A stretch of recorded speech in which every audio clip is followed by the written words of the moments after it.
and every other person in the room knows who you are. And every corporation that you do business with knows everything about you. It's a really cool time to be alive. And Big Brother died. It is. Then you get the group of people out there like me and my friends who just don't care. We have nothing to hide. I mean, if you're going to be that bright, you got to hide stuff, then you shouldn't be doing it in the first place. It's a very interesting argument. I don't subscribe to it, No, but it's a very interesting argument. First of all, if nobody's business but mine, and I still don't have anything to hide. But Bill Clinton, I didn't hail. Who cares? But it gets scary because if you piss off the wrong person, through no fault of yours, they don't have access to everything about you. They have access to everything without whether you listen off or not. So It's an interesting question. it becomes a choice of morality at that point in time. I believe that it will always be the case that there will be a balance between privacy and utility. That is, there's a reason why you give up information. If you own a car and you go to Safeway, they'll essentially give you money if you give them information. You're selling your data to everybody who wants it. If you're not selling it, then you're leaving money on the table. You shouldn't give your data away, you should sell it. On the other hand, there's lots of technologies out there for you to be completely private in all of your communications. You can encrypt your traffic. You can do a lot of things to keep yourself safe. In an earlier time, back in the Middle Ages, no one was going to keep you healthy. No one was going to do anything. In fact, I heard something the other day. Anyone listen to WNYC's Radio Lab? Oh, yeah, I've heard that a couple times. Cool program. So they had an essay on the other day that some biologists feel that violence is the primary way that animals interact. That animals eat each other. Animals hurt each other in order to preserve whatever life that these animals are doing. And it's the basic interaction mode. And then anytime you see in the human race, we're very rarely violent these days. Yes, we are very violent. But considering how many of us there are, it's incredible how nice we are to each other. I mean, we're all very nice to each other in this room. I may not give you all the points you want, but we're civil. So I think it's always going to be the case that, for the most part, all of this data transparency is going to be benign, and it's going to be a good thing because you'll get more stuff. You'll have utility out of it. But people are always jerks. They're always evil people, and they'll take advantage of whatever they can. I don't think I've seen a tool that you can buy, that man has built, that can't be used as a weapon. A screwdriver can be used as a weapon. Baby clothes, a towel. So when we look at this thing and we talk about, we are building a system that sucks all of the data out of your life and spreads it across the planet, is that good or bad? There's good things about it, there's bad things about it.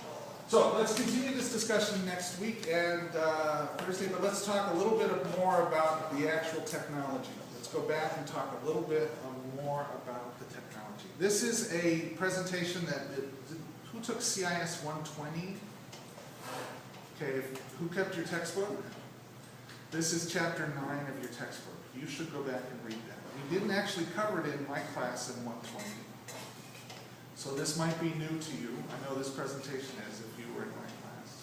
We're going to move pretty quickly through it. This is also in our materials. Here's some vocabulary stuff. A local area network. A local area network is kind of a fuzzy term, but it means that pretty much I own everything on this network. So this room is a local area network.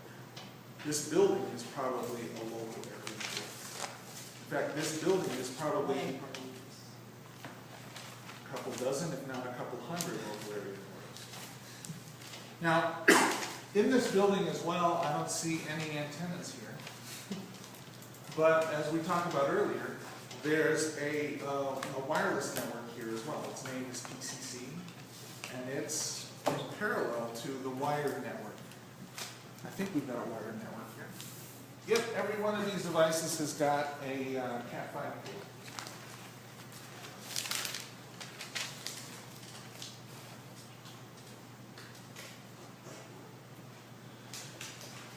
This is online, right? Mhm. Okay, good.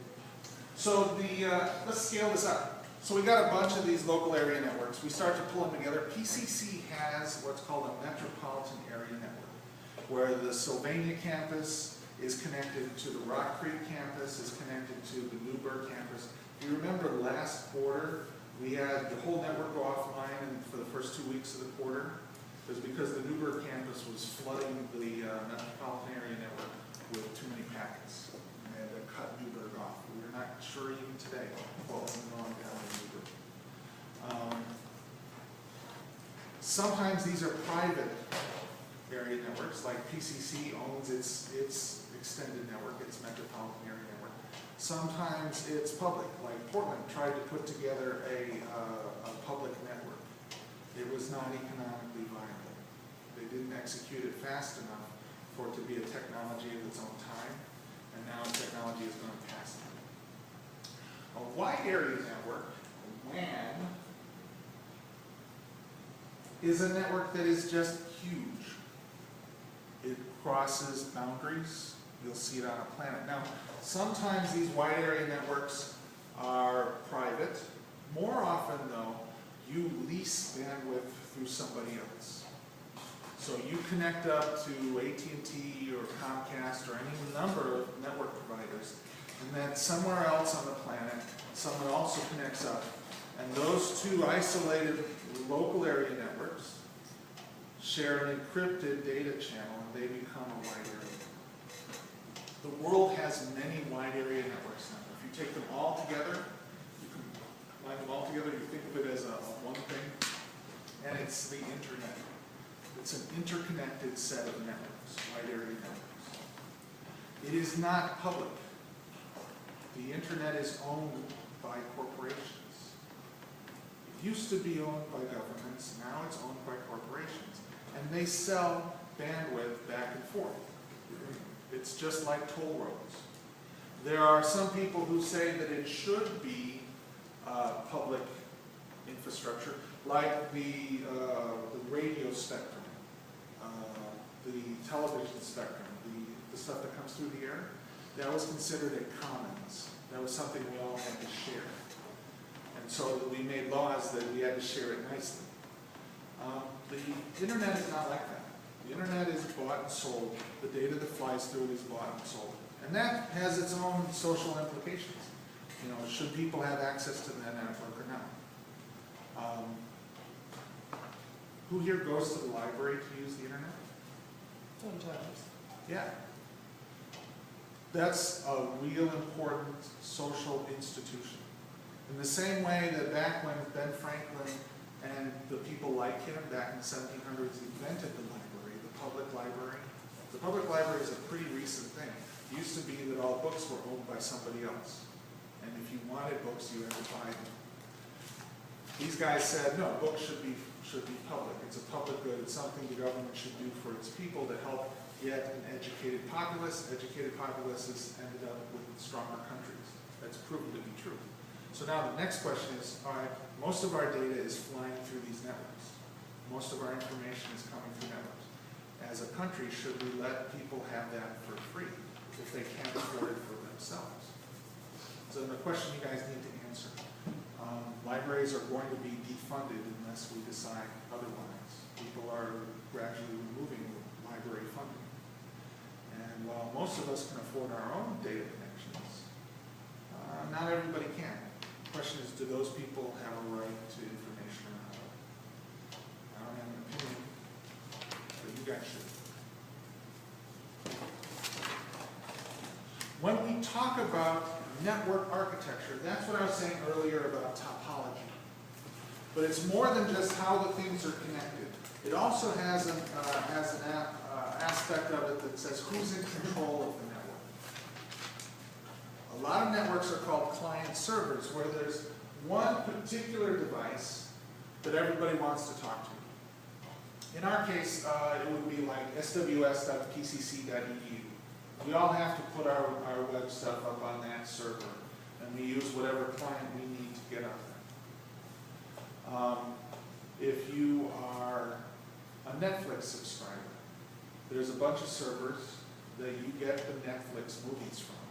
And your client, whether it's your phone or your PC, is talking to that one server or set of servers. The other side of it is called peer-to-peer network. You don't have to admit it, don't raise your hand, but who here has gotten a movie off of a BitTorrent site? There's fearlessly honest man. Yeah, You know, so I can't do it. You will get arrested if the REIA I got a has terabyte drive full of movies. So the way that that works is a little different. Instead of going to Netflix and getting a movie off of that, you wake up your client, and the client goes out and says, hey, does anybody have this movie? And a whole bunch of other clients say, I got a copy of that movie. And they all start sharing. It's a very cool way of doing things. And it's useful for moving large files like media files, but it's also very useful for doing things like administering networks. And user groups. Yeah, it's good for that too, but I'm thinking in terms of like Google. Google has 1 million servers, at least. In one of those data centers, like we were talking about in Kansas City, they have hundreds of thousands of data centers. If they want to do a software upgrade to those servers, it's very inefficient to have one machine that has the software that's going to download it to all the other machines. It's much more efficient for them to give the software to maybe 100 of those machines and say, hey everybody, there's new software, come and get it. And then as a peer-to-peer network, all of the servers go out and get their own stuff. It's a very resilient way of doing things. And in fact, that's how society works. We don't all go to the government to find something out, we talk to each other. So peer-to-peer networking is a much more organic, much more resilient way of moving data around. It's also evil. To be very Peer-to-peer networks. You guys should read the book, How the Beatles Killed Music. How the Beatles Killed Music. The provocative title. How dare they say the Beatles killed music? Yeah. But it's the story of the music industry's war with technology. When they invented mass-produced sheet music, the musicians of the day said this is terrible. They tried to outlaw it because then anyone could learn how to play music. When they first came out with piano rolls, so that a piano could learn how to play its own music, the musicians tried to make it illegal. When they came out with cylinders, Edison cylinders for recordings, they tried to make that illegal. When they came up with radio broadcasting, when you first had a radio station, you could only use a live band. Every radio station had its own band because they tried to make records illegal. And over and over again, the music industry and the entertainment industry, whenever there's a new technology, the music industry has tried to make it illegal and has ended up making a lot of money from it. Because we all love entertainment. We're going to pay for entertainment because we're humans. We love entertainment. And people will sell it to us. Maybe not the same people who used to sell us the old kind of entertainment, but somebody new. So it's a great book. It's How the Beatles Killed Music. And this is the next phase. This is the next technology. And the music industry and the video industry is fighting this tooth and nail. And in the end, they'll make lots of money off of it. Here's a theory that you might find interesting on new technology. If you want to know which direction it's going to go, watch the porn industry, whichever one they choose. Yeah. between beta and VHS? VHS and No. HD and Blu-ray. Yeah. Regardless of your view of whether that's a useful activity or not, it is a basic human activity. And you look at the basic human activities and that's where technology goes. Mhm. So, porn or entertainment. Some people feel those are the same thing. I don't. But it's true. Yeah. All the bandwidth. In fact, that and spam. In fact, someone said to me the most mail that goes through, like 70 or 80% of the mail in the system is spam. And he said, well, what's wrong with that? Most of the stuff in your blood is parasites and viruses. It's just how we work. It's a nasty world out there. And a good system designer understands that and works with it. So here are some of the topologies we talked about. Now what's the start here? What's at the center? It's kind of hard to read. This is a hub or a switch. This is a device that's only job is to route traffic from these various other devices. We'll talk a little bit more later on. You'll see on the web there's a difference between a hub and a switch. A hub is basically the same thing as a bus. Whatever it gets, it sends out. It just repeats. It helps the signal stay clean, but it doesn't do any filtering or any interpretation. A switch learns where people are, where the different devices are, so that eventually if this one wants to talk to this one, everybody else doesn't have to be part of the conversation. A switch is more efficient. And for at least Ethernet networks, you really don't need to buy hubs anymore. You should replace all your hubs with switches. There's 2 animations on the site, on our D2L site, that show you the difference between a hub and a switch. And also there's a link to other animations that you might find useful if you want to learn more about networking. You'll need to know the difference between a hub and a switch. It has to do with who's looking at my packets and what are they doing. That's jargon. Yeah.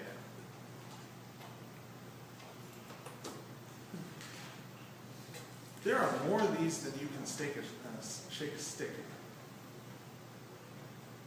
Let's look at just a few.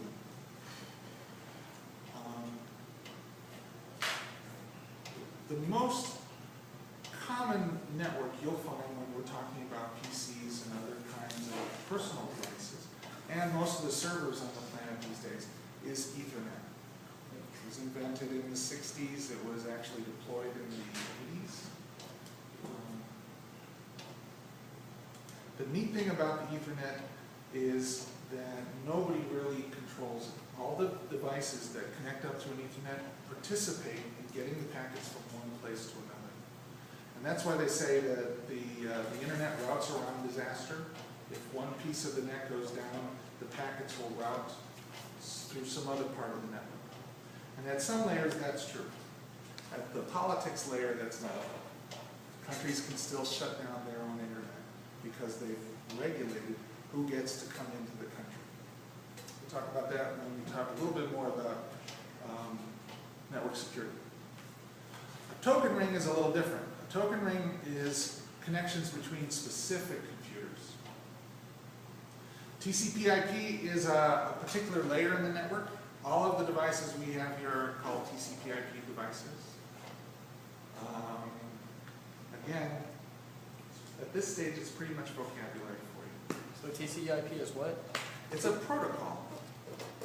It's a way of communication. So at the very bottom layer of Ethernet network, TCP is the networking protocol. That's the thing that talks to MAC addresses. The next layer up is the IP layer, and that's the one that has IP addresses. The two of them work together for most of our devices to route packets from one device to another through local area networks. Ethernet is a protocol, I think that's at the hardware level. If you get into networking, and it's a very lucrative profession, it is so complex. There's so much opportunity here. This is an eye chart. If you have the book, I'd look it up, or come look at the presentation online. Now, in terms of wireless, there's a couple of standards that we've been growing up. This is an IEEE standard number, the International Electrical and Electronics Engineering Association. It's a standards body. The earliest one that I don't think anyone actually deployed was called 802.11. These days, most wireless access points, WAPs, that you deploy are 802.11g. Like this MacBook can do G to N. These days, you can get a wireless access point that does N for cheap. In fact, I don't think you can buy an AP anymore. But most of the wireless access points now are backward compatible.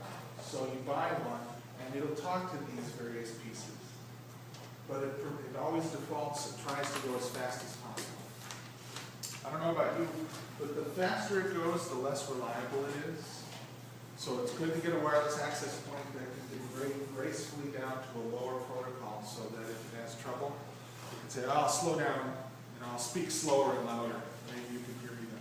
So the different standards, like if it's like a different standard, it can have a higher transfer rate of megabytes. Yep. So if you buy a wireless router that does G, you'll never get better than probably 10 megabytes per second. Well, that says 54 megabytes per second. Megabits per second. Lowercase b is always bits. Oh, okay. So there's usually about 8 or 10 bits per byte. So you divide that by 10, and that's about as fast as your bandwidth will be. Okay, I didn't know that.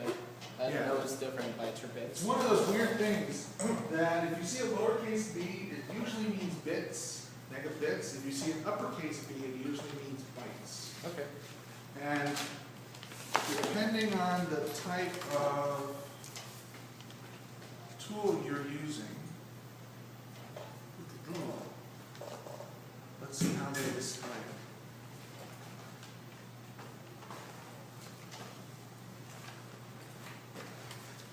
it. So our link speed on this device is 100 megabits per second. That's how fast our NIC will go. On Windows, they tend to limit the bandwidth on any particular NIC to only 10% of its capacity. So if you have a wireless NIC, how fast it will run will depend on what protocol it's currently using. If you have a relatively recent device, meaning the last 5 years or so, it's usually a G. Yeah, am I missing something? I have the, G. I don't remember the A. You don't remember the A or you do remember? I don't remember it. Yeah. And the A can happen to B? Because otherwise, why? It was one of those weird things where one manufacturer came out with something and they standardized it and they called it A.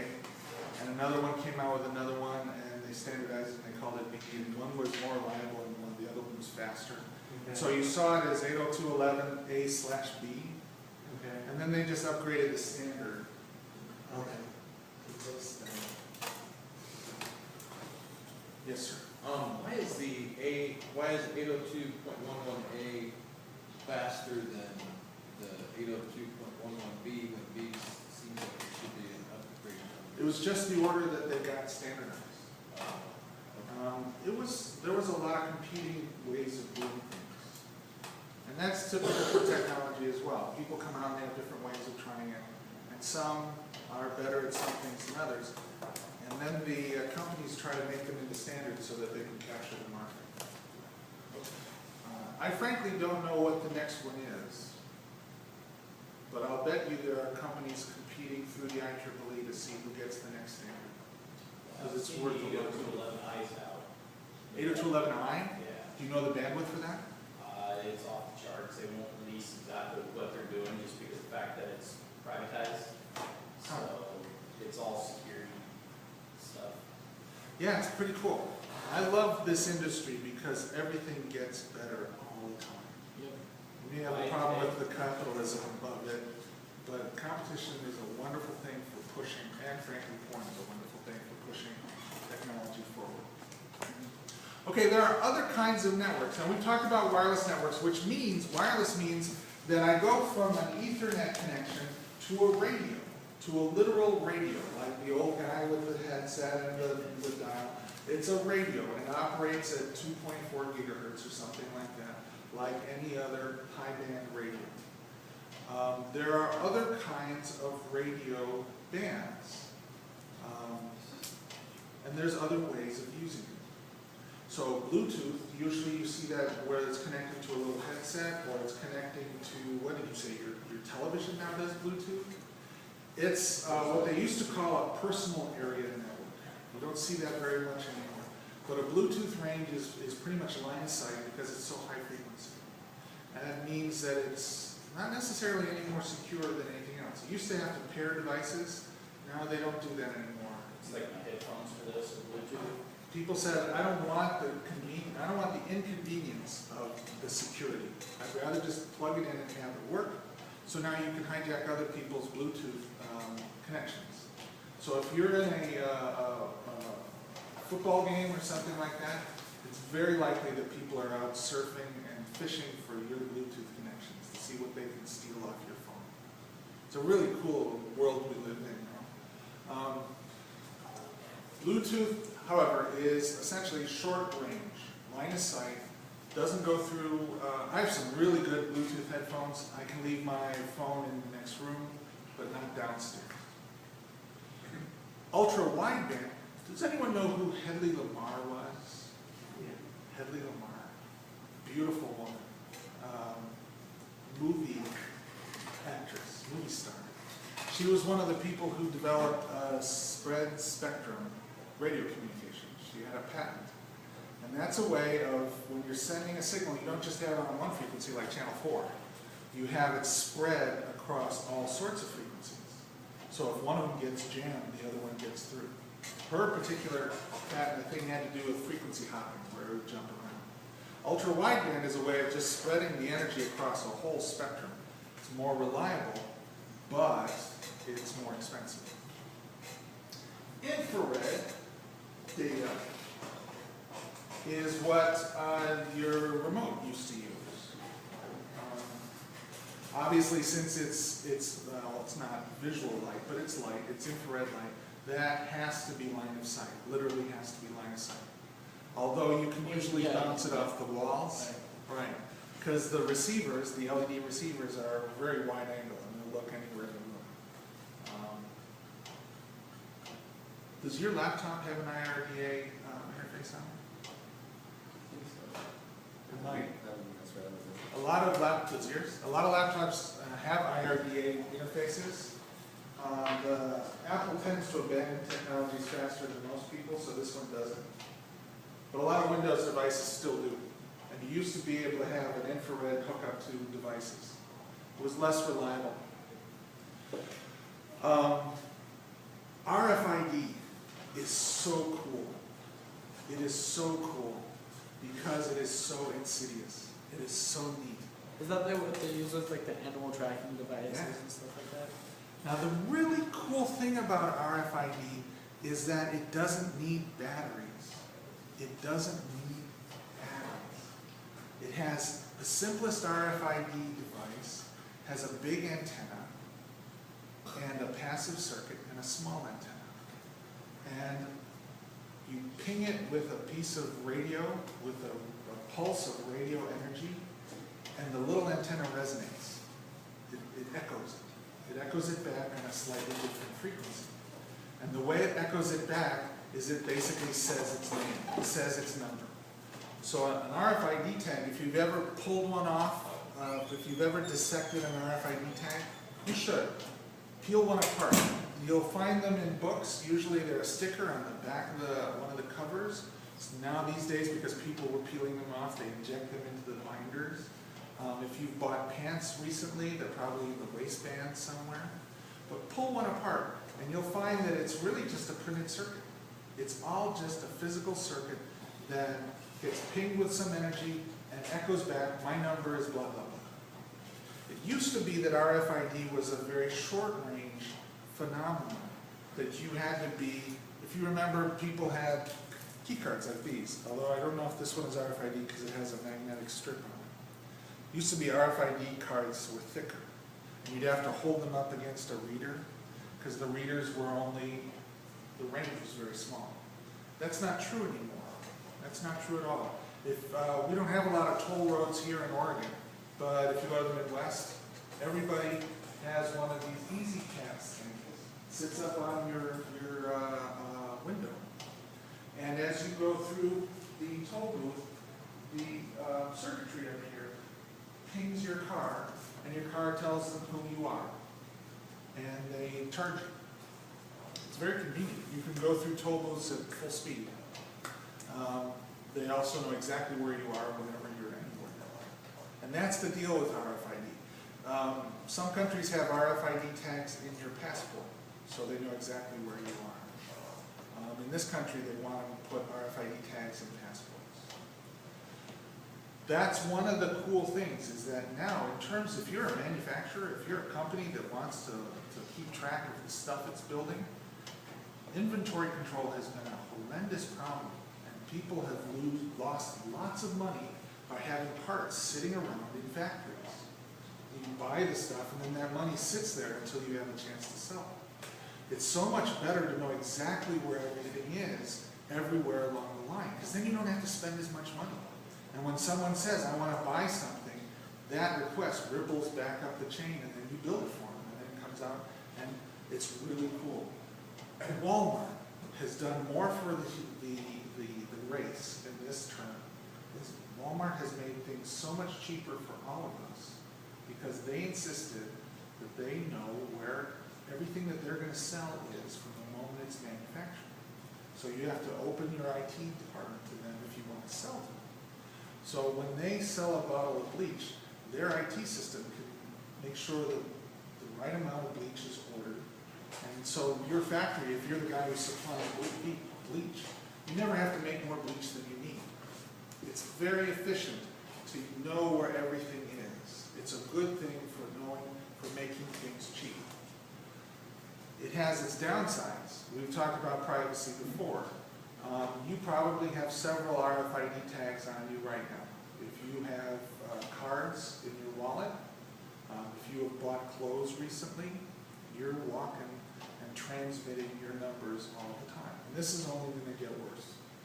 Before too long, you are going to be wearing all sorts of radiating devices, and they're all going to be telling people who you are and where you've been and what you spent. So what does that machine, when you go through like the checkout stand, where they take and swipe your RFID tag, do when they swipe over to keep from buzzing going out the door? What did they do to it? Do they like take a giant magnet basically and fry it, or? No, it depends on the system, and there are different systems. Sometimes when you wipe it over that thing, all it does is it tells the computer this thing can leave. So like at a library, when you say, I'm checking this book out, it used to be that there was a magnetic stripe in there. And you hear that as the electromagnet demagnetized the thing. In more modern systems, it just says, oh, book 3,428 is now leaving the library. But Yeah. what prevents it from coming back in and going back out without it going off?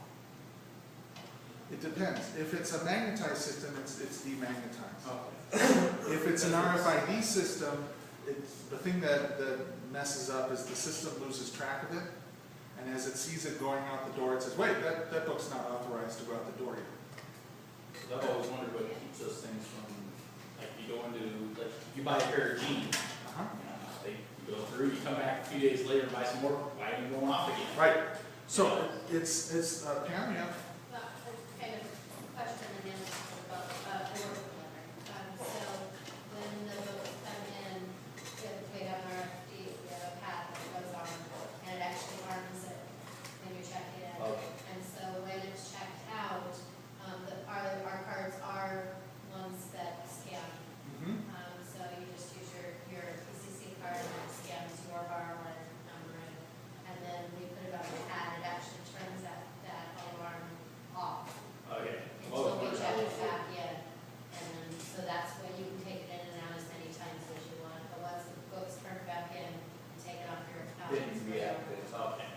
Yeah, I've torn apart those RFID tags, and you can see the little circuit down in there, and, you know, I've put them under a magnifying glass and checked them all out, because they're as tiny as you can get. Yeah. But I always wondered how they turn them on and off. I dream of having a cat door that knows who my cat is. I've already got We them. do. I just can't afford it. But it's getting to the point where it's going to be so cheap, you won't find a cat door that doesn't know who your cat is. Yep. And that's the whole thing, is it's just getting cheaper and cheaper. And the more things we tag, the cheaper it gets. And it's pretty dang cheap now. The question comes, let's take the library example. So these days, the library books, each library book has a unique number. And sometimes it's local to the particular library system. But libraries want to become more flexible, so they're getting to the point where it really doesn't matter where the book comes from. Who here uses OLPC? Is that the right word for it? It's worldcat.org is the public interface. If you go to the PCC library and you do a search, we're using a search engine that's provided by this organization. And this organization's job is to find all the books on the planet. And if you go to worldcat.org and you say, I'm looking for this book, or I'm looking for this article, it will say, well, what's your zip code? And they'll say, oh, the nearest book to you is at this library. Do you want to order it? And if those libraries have the right relationship, you can just say, I'd like that book, please. And like Run Creek is where I tend to pick up my books because I come up here all the time. The good folks at the library move the book to me. It's really cool. Yeah, I've ordered books on my PCC website Yeah, for other classes. there's some and then in our library, one of the student systems, Yeah. the ACC does. Now, the downside of that. What is the downside of us recording every book you've ever read? And then if they think you're a terrorist, they can follow the books that you checked out, start watching you to see, if you're trying to figure out how to build a bomb. Yep. Knowledge is power. And some people get paranoid about giving power to the wrong people. So they equate that to letting them learn the wrong things. Have you had to, well, I don't know, you're not in the management of the library. Have you had to respond to any FBI subpoenas? You probably couldn't tell me if you had. No, not at that level, but I have the simple one where a teacher asks, okay, I know this book's taken out, which of my students took it out, we can't answer, that's all protected health information, or protected. It's all done by number, I can't tell you who took it out, and even management can't tell you. Yep. So it's a good thing to be trying to do that. It's a good thing. We've talked before about privacy here at PCC. I'm not allowed to tell anybody about you. We're not allowed to tell anybody about classes you've taken or books you've read or any of that sort of stuff. But that data is somewhere. And if you're smart enough, you can get to it. Or if you're powerful enough, you can get to it. Because that's the way humans work. So we've always worked like that. We're never going to stop working like that. It just is more complicated than it used to be. So in terms of RFID, and that's where we're going to stop today, because I want to leave this with this thought with you, is eventually every manufactured object on the planet will be findable. It's just going to be weird. And everything you can eat will be findable. And everything you do will be recordable, if you want it to be. And as an IT person, it'll be your job to make sure that that information is as accurate and as accessible to the right people as possible, and as inaccessible to the wrong people. And keeping that stuff straight is going to be a large part of your job. It's a very cool thing, and it's a very scary thing. So, all right. Hopefully everybody can get to the assignment declaration. Hopefully everybody can get to the Dropbox. Again, I apologize if the Dropbox wasn't open when it should have been. You know if they're gonna have that PCC website all set up for? No, my information as of right now, sorry. My information as of right now is, so here's the assignment. Yeah, because we couldn't get it to post. I was trying to get it to post today, and now I find out it's down, so. Right, so let's just hold on a second before you walk out the door. We're talking about assignment number 4. Yeah. And in assignment number 4, it has you build a form, which looks kind of junky, and then it has you do a better job by going to this location and using this facility to send yourself some email. This is the thing that has been taken offline. If they don't restore it, then you still have to do the assignment as it's written. You just won't be able to test your results. So you'll submit it, and I'll inspect it. And if it looks like it would have worked, you'll get the points for it.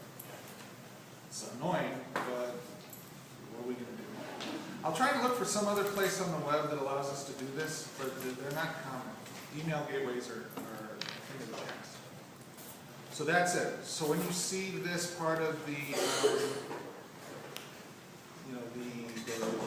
the web form part of your homework, the thing I want you to learn how to do is to look at an example of somebody else's code, read the documentation, and write your code to do what it needs to do. Because that's the kind of behavior you'll do all the time as a programmer. You'll need to write something, or you'll need to take something that's old, that doesn't work, find an example somewhere, read the documentation, and make the thing work. Unfortunately for us, that last step, making the thing work, is not as easy this week as it has been in the past. Thanks a lot.